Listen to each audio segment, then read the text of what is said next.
Tinha um trabalhador, o Valdecir da Silva Reis. Ele foi colocado numa matéria do Fantástico como podão de ouro. Era um menino cheio de vida, sabe, assim, cheio de enfeite na cabeça, um menino, nossa, e ele gostava, porque todo mundo admirava que ele era o cara, trabalhava, dançava, brincava. Daí, 3 anos, o Valdecir volta para mim com a voz fraca, com a voz daquele velhinho que não tinha nem força para falar.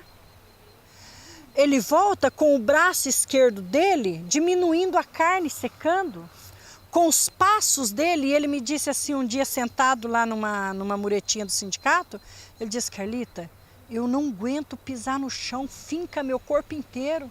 Ele estava dessa finurinha quando ele morreu, sabe? Agora, eu guardo o olerite de pagamento dele porque eu quero ter a certeza de que eu não estou falando besteira e de que aquilo lá realmente existe. Sabe, quando eu vejo que ele cortou, num dia, 52 toneladas de cana. Por que ele chegou naquele estado? O que aconteceu com ele? O que foi feito do organismo desse moço? O que é que estourou dentro dele?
Eu nasci em Nova Mótica, Minas Gerais. Quando eu tinha 2 aninhos, meus pais vieram para Sertãozinho para trabalhar na lavoura, no corte da cana. E com 12 anos eu comecei também a acompanhá-los, né? Eles começaram a me levar também, eu e meus outros irmãos. Era o recurso que tinha o meio que tinha de estar levando os filhos para poder estar ajudando. Trabalhava na roça das 7 às 5 da tarde, chegava, saía correndo pelos carreador ali do bairro onde eu morava, pelas rodovias, achava que quanto mais eu corresse, melhor eu iria ficar. A gente tem alguns atletas que saíram do corte da cana para a maratona mesmo, né? A gente tem alguns casos aí no Brasil de pessoas que já faziam esse tipo de atividade, já trabalhavam com a sua resistência aeróbica ali no próprio corte da cana, só tiveram que se adaptar à maratona. Então, entrei para a elite do atletismo, comecei a sair, correr na elite, comecei a correr outras provas em São Paulo, em outros estados, e em 2001 veio a realização do grande sonho, que foi subir no pódio da São Silvestre. Acelera esse ritmo, aguenta o cansaço, vai comemorar todo ano de esforço, de treino, 10 quilômetros pela manhã, 15 quilômetros à tarde. É a rotina de exercícios de Maria Zeferina Baldaia. O Brasil vence a São Silvestre! Você fala que é saúde? Eu correr 30 quilômetros aí, chegar exausta, fadigada, toda, sabe? Não é saúde. No nosso caso de profissional não é saúde, porque o desgaste é muito grande. Uma vez me falaram, você acha que isso que você faz é saudável? Não é. Você correr 30 quilômetros, 2 horas aí no meio desses canaviais, você acha que isso é saúde? Você está acabando com o seu corpo, você está acabando, você está além do seu limite. Então é complicado, até que ponto? Atletas hoje que foram de alto rendimento durante um tempo e hoje tem vários problemas articulares, cardiovasculares, claro, vários atletas que faleceram antes de completar 50 anos de idade e por que isso não poderia estar acontecendo até a longo prazo, de repente, com os cortadores? Os trabalhadores, eles estão saindo alejados desse tipo de serviço. Você vê trabalhador fazendo cirurgia no braço, fazendo cirurgia da coluna, o trabalhador sai totalmente arrebentado. Teve um dia lá na roça, na segunda-feira eu parei, que isso aqui meu deu uma dor tão grande aqui dentro e eu não aguentava a cabeça doendo, tempo de dia. Quando eu fiz um exame de agulha, o médico falou para mim que era por vir da coluna, aí estourava na junta tudinho das mãos. Aí fui em Limeira, procurei um médico particular, ele falou, seu Pedro, se você se atrever para aliviar mais a cabeça e quiser ficar, você tem que fazer uma cirurgia. Aqui, ó, foi cortado aqui, ó. E aqui foi para fazer a enxertação, e aqui foi tirar osso para fazer a enxertação de lá. A do espinhaço também eu tenho muito, né, no espinhaço, mas eu não tentei fazer ainda não, porque é melhor ficar do jeito que eu tô aqui, porque se eu for fazer uma cirurgia, eu posso ser capaz de cara passar uns 6 ou 7 meses em cadeira de roda, é mais complicado para mim, né, para quem tem criança, pior.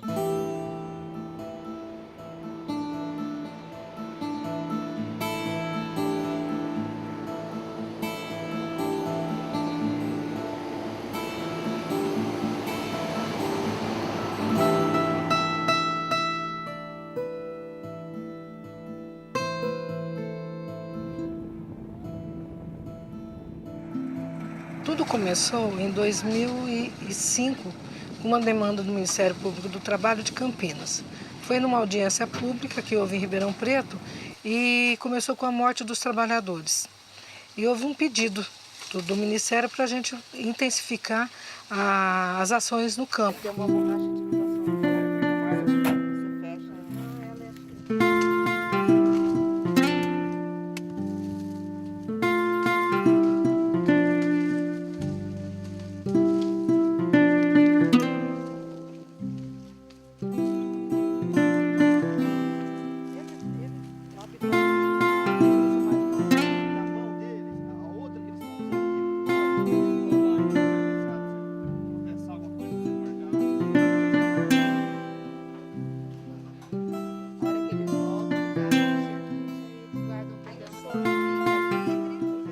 A Procuradoria ela entrou nesse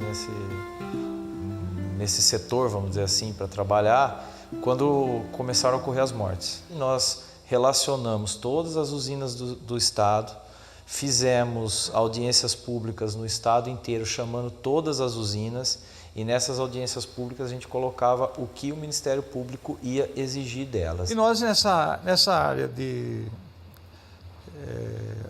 habitação, de alojamento, conseguimos aglutinar todas as vigilâncias sanitárias através da Secretaria de Saúde dos 28 municípios que fazem parte da Regional de Piracicaba do Ministério do Trabalho e Emprego. As vigilâncias sanitárias de cada cidade deveriam estar fiscalizando esses alojamentos, fazendo aí um levantamento de localização, um cadastramento e depois fiscalizando o uso desses alojamentos. Eu acho que tem um conjunto de conquistas desses trabalhadores, desde a década de 80 para hoje, tem um conjunto de conquistas que estão valendo, e acho também que o principal aliado dessas conquistas dos trabalhadores são os promotores públicos e são os promotores do trabalho. E um conjunto de atores da sociedade que estão caminhando para essas conquistas. Eu acho que todas elas são muito interessantes. Agora, a questão que eu coloco é se elas estão chegando no ponto. Tá? E qual é o ponto? E à primeira vista a gente poderia concluir que houve uma sensível melhoria nessas condições de trabalho. Isso porque, em razão, sobretudo, da fiscalização do Ministério Público, do Ministério do Trabalho, as usinas procuraram cumprir as normas da NR31. Então, melhoraram as condições do alojamento, melhoraram as condições do ambiente de trabalho, do transporte dos trabalhadores e assim por diante. Será que a melhoria dessas condições legalistas implicou realmente numa melhoria para esse trabalhador?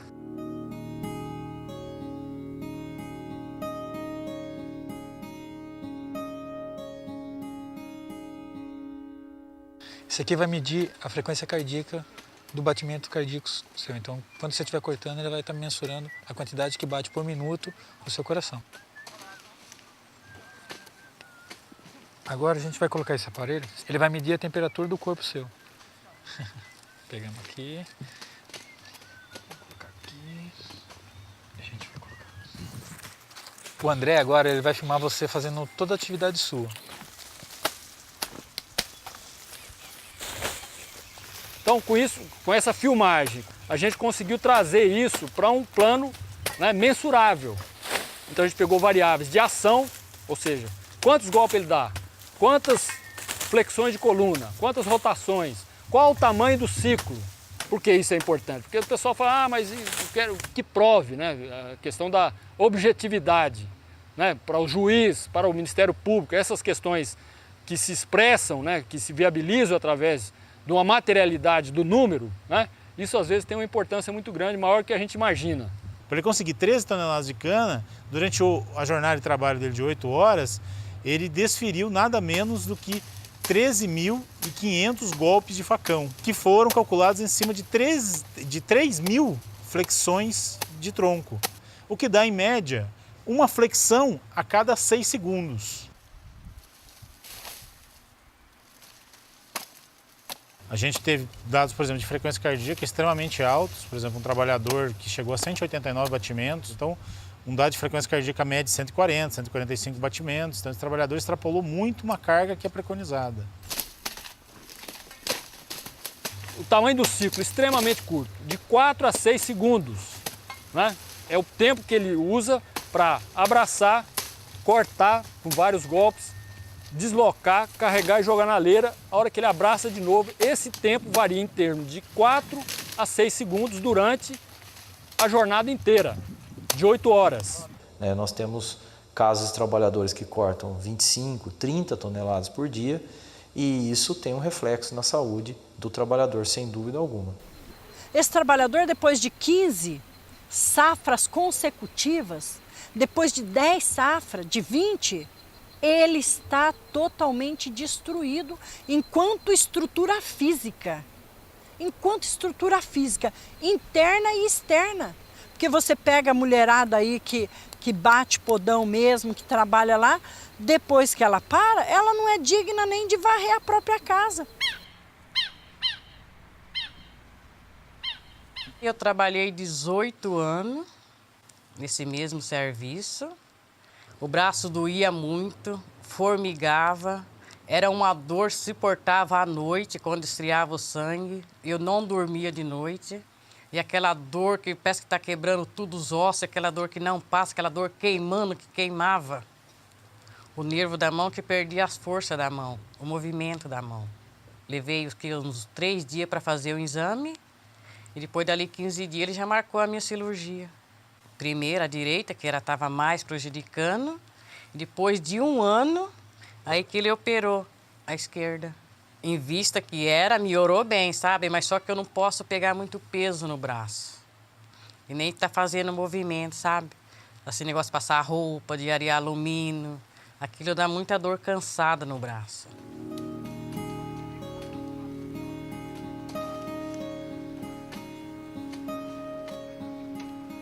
Esse aparelho ele vai medir a temperatura ambiental, que é chamado pela normatização de BUTG. Essa temperatura vai fazer correlação com a frequência cardíaca que a gente tirou do trabalhador e com a temperatura do corpo do trabalhador. Se a temperatura ambiente alcançar um determinado grau, a frente de trabalho tem que parar de trabalhar. 25 graus você já tem que ter medida de controle, como pausa, hidratação. Quando chega a 27, tem que interromper o trabalho, né, ficar na sombra por pelo menos 15 minutos. Isso não é praticado. Quando o BUTG chega a sobrecarga térmica a 29, o que você tem que fazer? Você trabalha 15 minutos e descansa 45 em sombra. Isso é teoria, está lá na legislação, é papel, porque ninguém cumpre. Mas se você não mexe no pagamento por produção, os trabalhadores continuam ganhando por produção, de que forma essa parada vai funcionar? Não vai funcionar. Quer dizer, vai funcionar no dia que a gente visita a usina, eles param todo mundo, apitam, tiram todo mundo do eito, para que a gente veja que está todo mundo comendo naquelas mesinhas. O trabalho no corte de cana tem 3 fatores que se juntam e não é muito fácil diferenciar o efeito de cada um. Que é o trabalho em sobrecarga física, porque eles ganham por produção, tem um ritmo acelerado.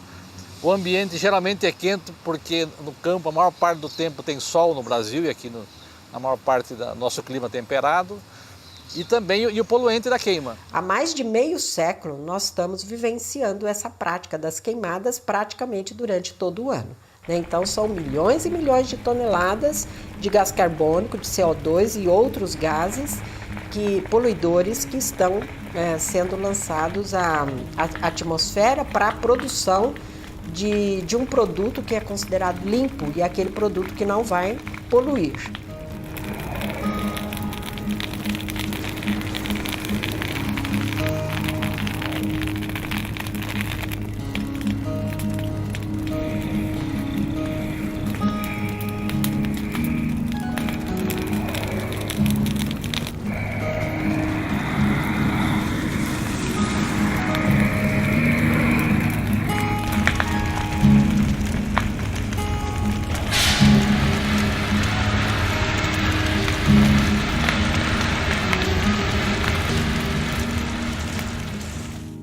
Faça o silêncio e escuta para você ver.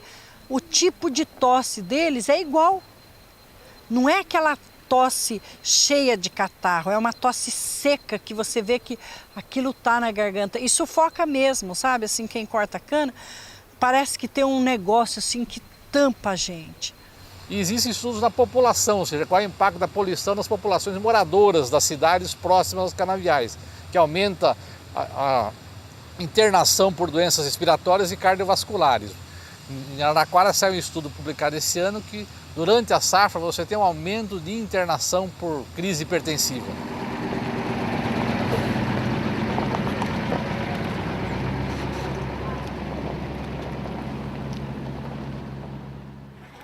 O trabalhador acorda de 4 horas da manhã para fazer a sua comida, para às 6 horas da manhã ele está no ponto, para chegar no trabalho às 7, 7h30 ele está no eito.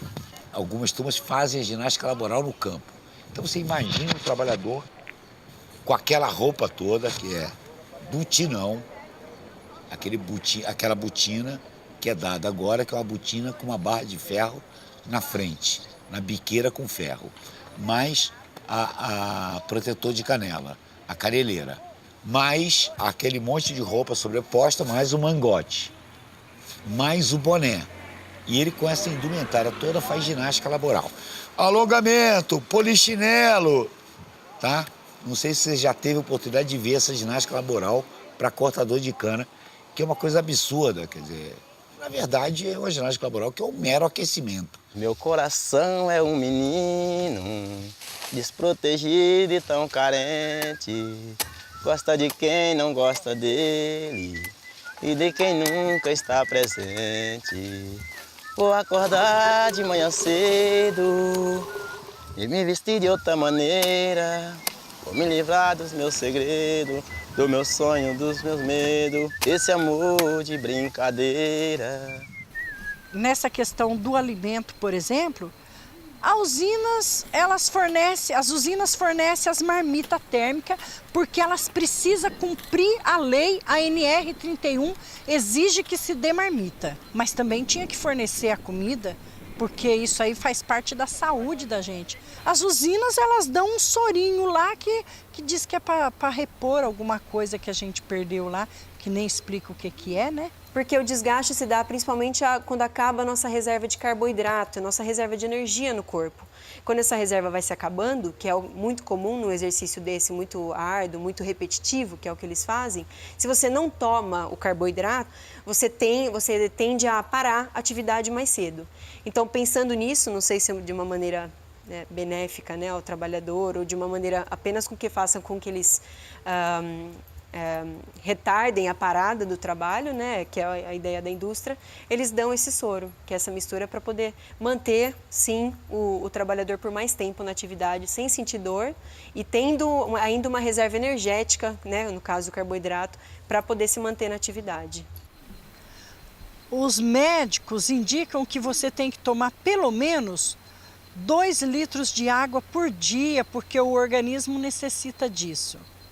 E quando você tem que tomar 10 litros de água por dia, o que o organismo fala disso? Diariamente eles se desidratam e se hidratam de maneira inadequada. Essa desidratação e hidratação inadequada cronicamente pode, em alguns momentos ao longo da safra, provocar alterações agudas e predispor a arritmia cardíaca, por exemplo, e a óbito, e pode também ser um dos fatores que está contribuindo para o aumento crônico da pressão arterial deles. Você veja bem, o podão, eles diminuem o tipo do material, muda, dá de pior qualidade. A luva dá essa porcaria aqui. O sapatão eles mudam. Esse sapatão, assim ele está ressecado. A hora que molhar ele vira o quê? Porque vira um jacá no pé. O sapatão bom, ele não não abre? Não tem condição dele abrir, não. Uhum. Isso aqui ele arranca tudo. A questão dos EPI, fazer uma relação com aquilo que era há 20 anos atrás com o que é hoje, isso melhorou muito. Por dizer, hoje ninguém trabalha mais que nem com sapato de pano, que nem o rapaz estava falando aí hoje. Né? Hoje eles têm a bota com proteção, tudo para evitar corte.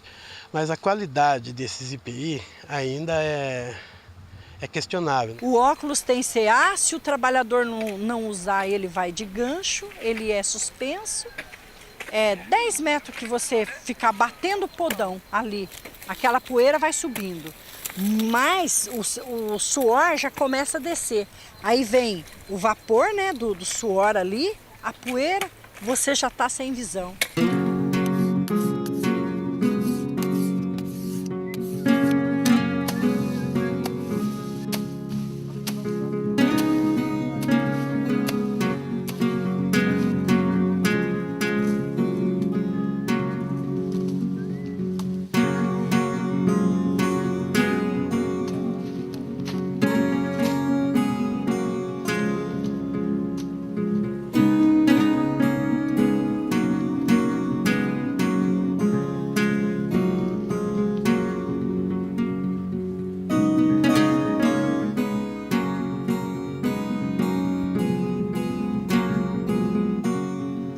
Eu acho que o desgaste que eles têm no dia a dia, no trabalho de produção, isso é o fator que é um dos fatores que prejudica demais eles.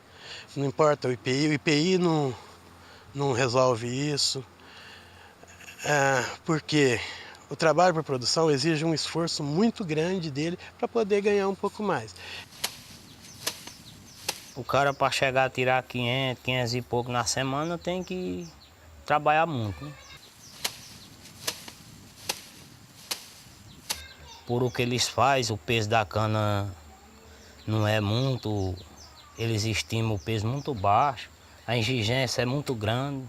O pagamento por produção que está levando os trabalhadores ao esgotamento físico, à morte por excesso de trabalho e a doenças incuráveis. Quer dizer, o que está acontecendo na cana, que os trabalhadores estão morrendo mais cedo.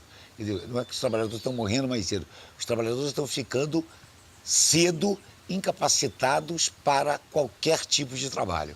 Nós tivemos aqui o caso de uma morte em Rio das Pedras. O alojamento era bom, refeição tinha nutricionista, né? Tinha condições de alojamento dentro do previsto, né? E um trabalhador relativamente jovem faleceu, né? Era considerado um dos campeões de corte de cana.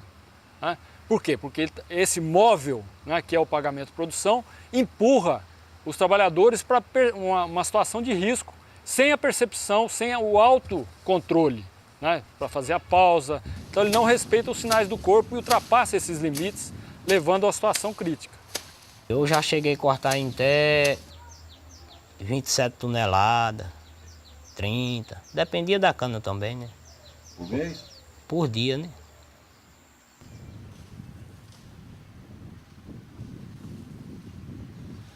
Na cana, é um pagamento por produção em que o trabalhador não sabe o valor da peça.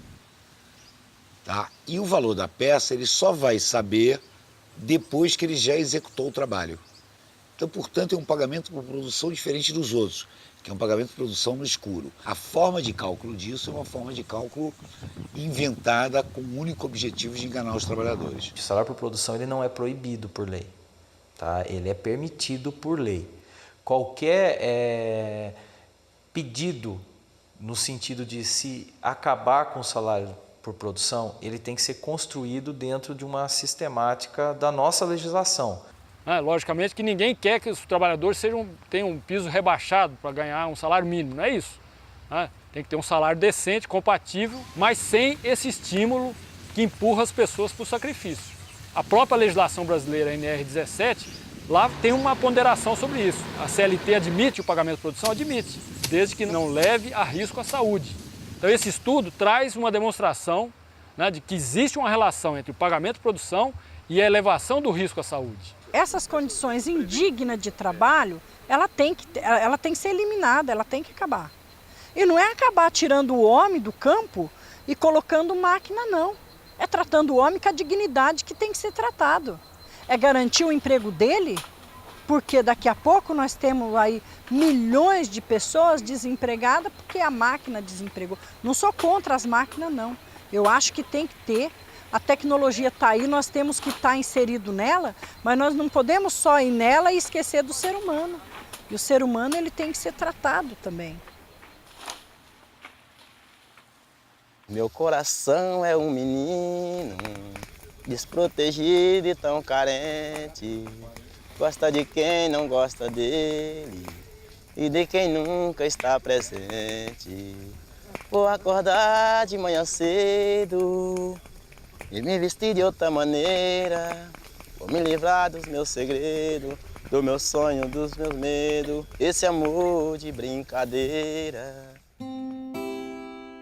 Meu coração é um menino desprotegido e tão carente. Gosta de quem não gosta dele e de quem nunca está presente. Vou acordar de manhã cedo e me vestir de outra maneira. Vou me livrar dos meus segredos, do meu sonho, dos meus medos. Esse amor de brincadeira.